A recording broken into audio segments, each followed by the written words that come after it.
on se retrouve sur UEP Info pour un nouveau reportage sur le fondateur de la sociologie moderne, Émile Durkheim. Reportage exclusif de Jady Maoulida, Julie Le Sceau et Chloé Lardo. À vous les studios.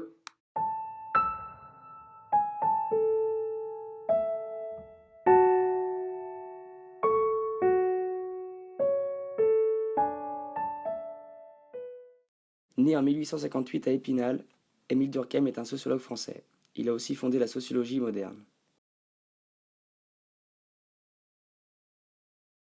Étudiant à l'école normale supérieure, il obtient l'agrégation de philosophie en 1882.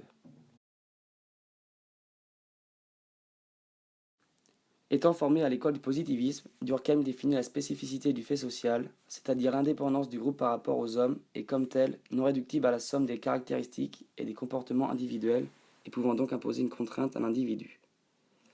Pour lui, l'extériorité et la contrainte caractérisent le fait social. C'est grâce à cette thèse qu'il fut le fondateur de la sociologie moderne. Sa conception presque médicale du fait social distingue le normal et le pathologique.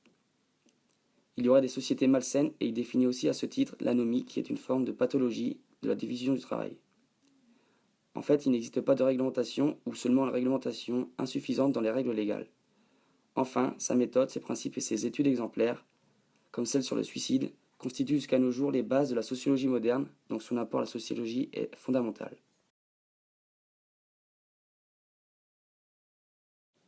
Il devient professeur et est notamment chargé des cours de pédagogue et de sciences sociales à Bordeaux en 1887. C'est ici qu'il commença à rédiger ses ouvrages de sociologie. En 1902, il fut nommé à la Sorbonne, où il remplaça Ferdinand Buisson, mais il doit attendre 1913 pour que son enseignement soit officiellement élargi à la sociologie. Émile Durkheim écrit de nombreux ouvrages. On retrouve sa thèse dans son premier livre, De la division du travail social, en 1893. Il définit une véritable typologie de la vie en société, construite à partir de deux types possibles, la solidarité mécanique, qui se caractérise par le fait que les individus s'imitent les uns les autres en se conformant à une société qui les transcende, et la solidarité organique, qui se définit par la fusion des individus et de la société dans le cadre d'une véritable division du travail.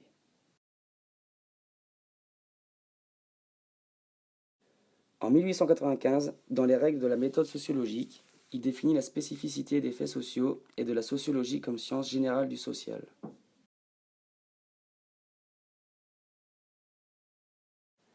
Dans son troisième ouvrage, Le suicide, en 1897, Durkheim a appliqué sa méthode avec rigueur à un phénomène que l'on regardait jusqu'alors comme individuel.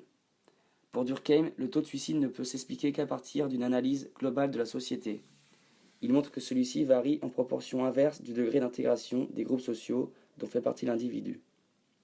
En fait, Durkheim va d'abord s'attacher à dégager les causes du suicide et ensuite proposer une typologie des suicides selon leurs causes. Cet ouvrage a marqué plus d'un chercheur.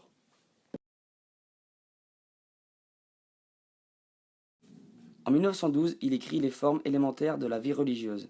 Dans cet ouvrage, il s'efforce de montrer que les représentations religieuses sont en fait des représentations collectives.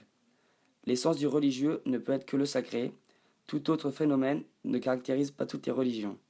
Le sacré, être collectif et impersonnel, représente ainsi la société elle-même.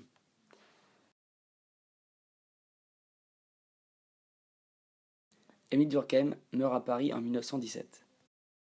On peut remercier nos journalistes pour ce reportage, ainsi que Gaëtan Bâton pour la voix off. On se retrouve donc la semaine prochaine pour un documentaire exclusif sur la vie d'Immel. À la prochaine!